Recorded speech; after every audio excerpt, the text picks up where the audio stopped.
Raditu billahi rabba wa bil islami dina wa bi Muhammadin nabiyya wa rasula. Rabbi zidni ilman warzuqni fahman. Artinya, kami ridho Allah sebagai Tuhanku, Islam sebagai agamaku, dan Nabi Muhammad sebagai Nabi dan Rasul. Ya Allah, tambahkanlah kepadaku ilmu dan berikanlah aku pengertian yang baik. Bismillahirrahmanirrahim. Assalamualaikum warahmatullahi wabarakatuh. Selamat sore teman-teman semua. Selamat sore juga kepada Bapak Ahmad Effendi. Semoga kita dalam keadaan sehat walafiat. Amin. Dan tak lupa saya ucapkan terima kasih kepada dosen kita yang terhormat Bapak Ahmad Effendi yang telah memberikan kesempatan kepada kami untuk menyampaikan materi, yaitu tentang pengertian sejarah, nilai dan kegunaannya, serta pengertian peradaban. Sebelum kita mempresentasikan makalah pada hari ini, saya perkenalkan terlebih dahulu anggota kelompok kami. Yang pertama, Iva Ainun-Najihah, yaitu saya sendiri selaku moderator. Kemudian Priyanto Pratama, Arianto, dan Ida Fauzia. Langsung saja untuk presentasi yang pertama, saya persilakan kepada Priyanto Pratama. Assalamualaikum warahmatullahi wabarakatuh. Saya Arianto Pratama. Di sini saya sebagai pemateri pertama yang akan mempresentasikan tentang pengertian sejarah. Baiklah, langsung saja. Kata sejarah secara harfiah berasal dari kata Arab, yaitu dari kata syajaratun yang artinya pohon. Dalam bahasa Arab sendiri, sejarah itu disebut dengan tarikh. Adapun kata tarikh dalam bahasa Indonesia artinya yaitu waktu atau penanggalan.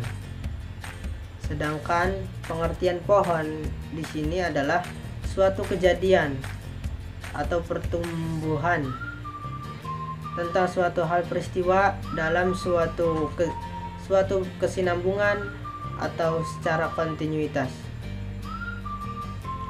Dalam istilah bahasa-bahasa Eropa, asal muasal istilah sejarah yang dipakai dalam literatur bahasa Indonesia terdapat beberapa variasi.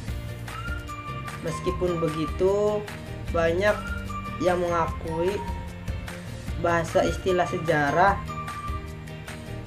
berasal muasal dalam bahasa Yunani historia, yaitu historia. Dalam bahasa Inggris dikenal dengan history, bahasa Prancis historie, bahasa Italia historia, bahasa Jerman Geschichte yang berarti yang terjadi, dan bahasa Belanda dikenal sebagai Geschiedenis. Namun, dari kata sejarah lebih dekat pada bahasa Yunani, yaitu historia.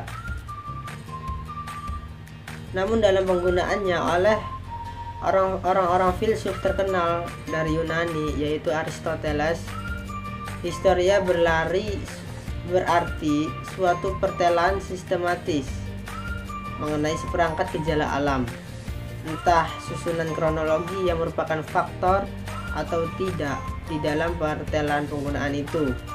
Kemudian dalam bahasa Inggris menjadi history, yang berarti masa lalu manusia. Akan tetapi seiring perkembangannya zaman, kata lain yang sama artinya scientia, yang lebih sering dipergunakan untuk menyebutkan pertelaan sistematis non-kronologis. Sedangkan kata historia biasanya dipergunakan bagi pertelan mengenai gejala-gejala terutama yang berkaitan dengan manusia dalam urutan kronologis. Sedangkan di dalam Kamus Besar Bahasa Indonesia disebutkan memiliki 3 arti tentang sejarah, yaitu yang pertama menurut kesusastraan lama, yaitu silsilah atau asal-usul. Yang kedua, kejadian dan peristiwa yang benar-benar terjadi di masa lampau. Dan yang ketiga, ilmu, pengetahuan, cerita, pelajaran tentang kejadian dan peristiwa yang benar-benar terjadi pada masa lampau. Berikutnya, pengertian-pengertian sejarah menurut para ahli, yaitu yang pertama oleh Dr. R. Ruslan Abdul Ghani. Beliau berpendapat bahwasanya sejarah adalah merupakan cabang ilmu pengetahuan yang meneliti dan menyelidiki secara sistematis perkembangan masyarakat serta manusia di masa lampau beserta kejadian-kejadiannya. Kemudian yang kedua, Profesor Dr. H. Muhammad Yamin, bahwasanya sejarah adalah suatu ilmu pengetahuan yang disusun atau atas hasil penyelidikan beberapa peristiwa yang dapat dibuktikan dengan bahan kenyataan. Mungkin sekian yang dapat saya sampaikan, kurang lebihnya teman-teman bisa mencari dari sumber-sumber lainnya. Semoga bermanfaat. Saya Rianto Pratama dan saya akhiri, wabillahi taufiq wal hidayah. Wassalamualaikum warahmatullahi wabarakatuh. Untuk presentasi yang kedua akan disampaikan oleh Arianto. Silakan kepada saudara Arianto. Assalamualaikum warahmatullahi wabarakatuh. Saya atas nama Arianto dengan NIM 1908101270 kelas PAIB semester 3 Fakultas Ilmu Tarbiyah dan Keguruan di ITM Syekh Mujadi Cirebon. Kali ini alhamdulillahirobbilalamin saya akan mempresentasikan tentang nilai dan kegunaan sejarah. Ada banyak nilai-nilai dan kegunaan sejarah. Yang pertama yaitu manfaat sejarah. Manfaat sejarah yang pertama itu melatih cara berpikir kritis. Yang kedua, menumbuhkan rasa kebanggaan. Yang kedua, meningkatkan rasa tanggung jawab terhadap benda-benda warisan budaya. Lanjut, menurut C.P. Hills, fungsi pengerjaan sejarah bagi peserta didik adalah memuaskan rasa ingin tahu tentang orang lain. Yang kedua, mewariskan kebudayaan manusia di masa lampau. Yang ketiga, membantu mengembangkan rasa cinta tanah air di kelas siswa. Kemudian lanjut, fungsi sejarah secara umum dan khusus. Secara khusus, sejarah sebagai sumber pengetahuan untuk melihat masa lampau yang peristiwa-peristiwa penting dengan berbagai permasalahannya. Fungsi secara umum sejarah itu untuk mengetahui peristiwa-peristiwa masa lampau yang penuh dengan tanda tanya. Bahwa sejarah juga dapat dibagi dua, sejarah yang tekstual, ada juga sejarah yang petang. Jadi ada sejarah yang tertulis, ada sejarah yang tidak tertulis. Yang tidak tertulis itu kita bisa mengetahuinya lewat mulut lewat mulut dari orang tua kita. Itu sejarah. Dan sejarah petang itu biasanya sejarah yang disembunyikan, kayak yang terjadi sekarang. sejarah peteng mulai bermunculan. Kemudian fungsi khusus. Fungsi khusus ada dua.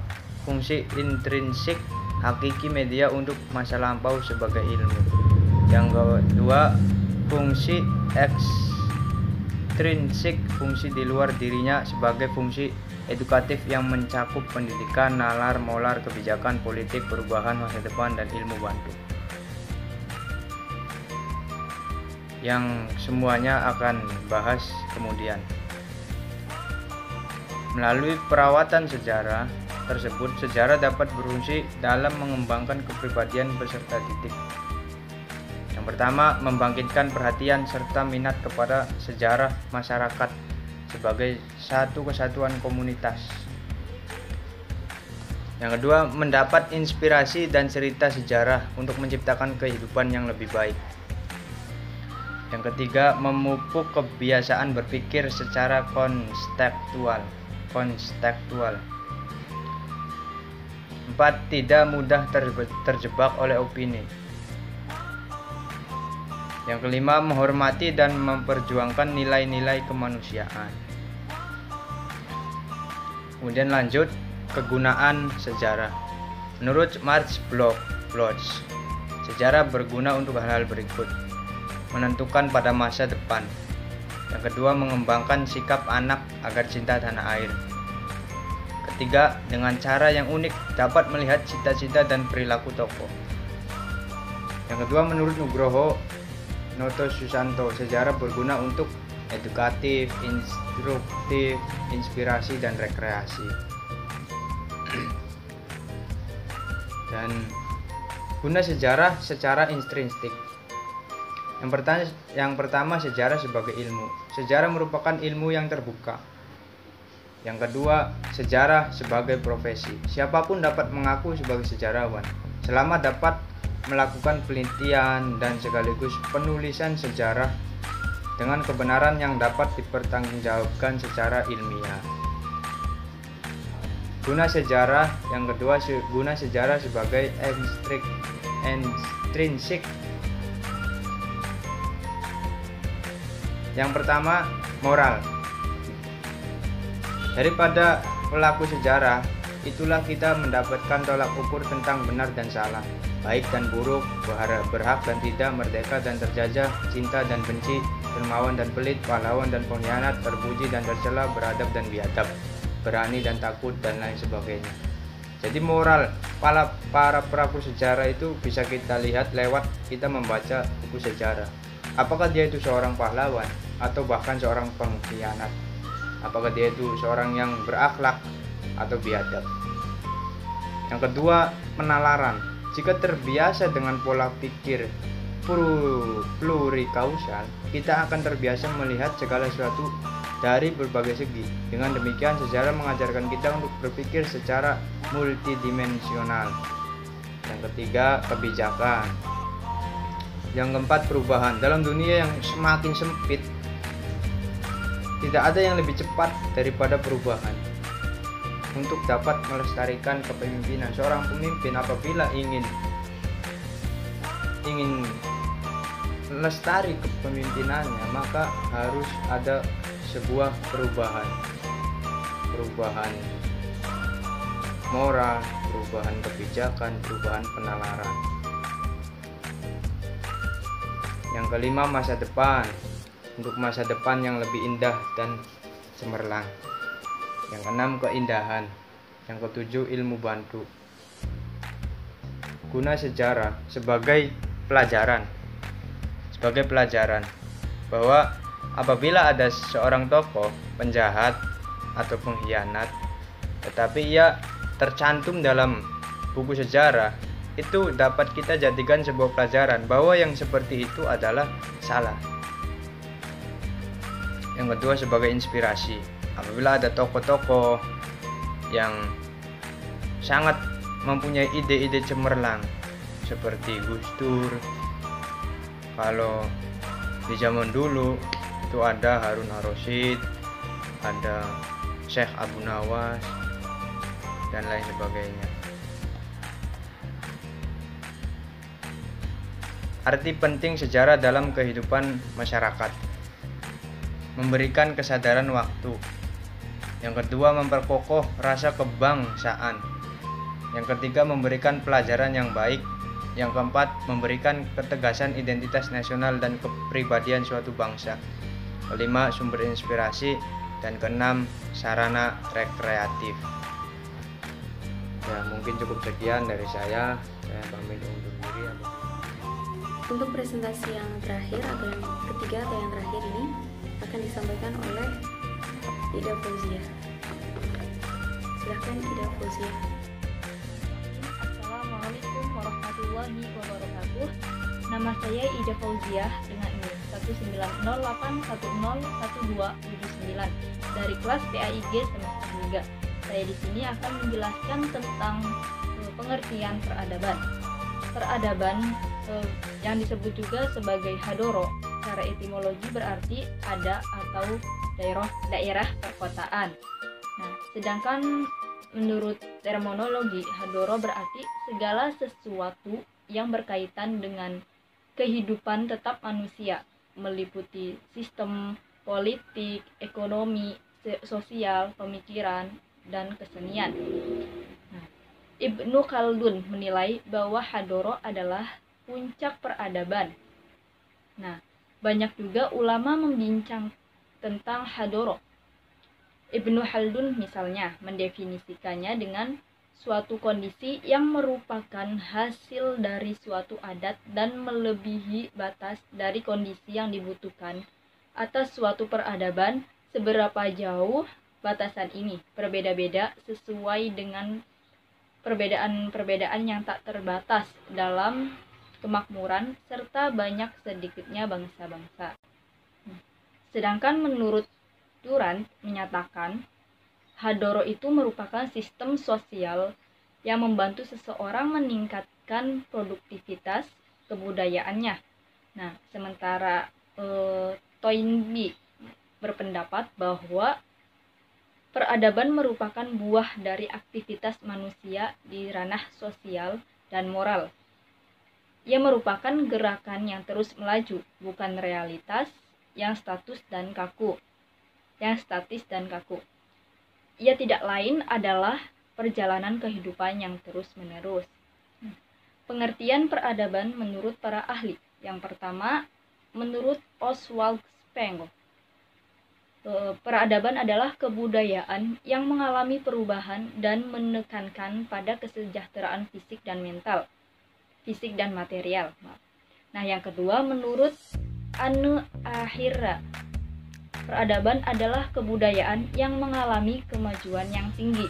Yang ketiga, menurut Kamus Besar Bahasa Indonesia, peradaban adalah kemajuan yang menyangkut sopan santun, budi bahasa, dan kebudayaan suatu bangsa. Yang keempat, menurut Huntington, peradaban adalah sebuah identitas yang terluas dari suatu budaya yang teridentifikasi dengan melalui dalam unsur-unsur objektif secara umum seperti bahasa, sejarah, agama, ataupun melalui identifikasi diri yang lebih subjektif. Ya, mungkin itu yang dapat saya sampaikan. Jika ingin lebih mendalamnya, silahkan makalahnya dibaca-baca biar lebih paham, lebih mendetail lagi.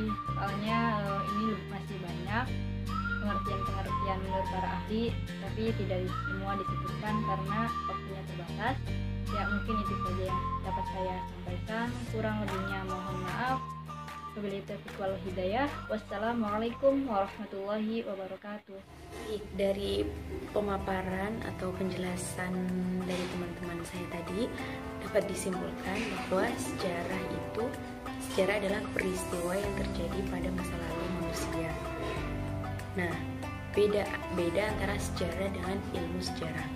Jika sejarah itu hanya mencakup tentang peristiwa masa lalu saja, tapi kalau ilmu sejarah yaitu akan mengandung arti bila peristiwa masa lalu atau masa lampau ada atau faktanya diberi cerita dan ceritanya harus disusun dengan menggunakan persyaratan ilmiah.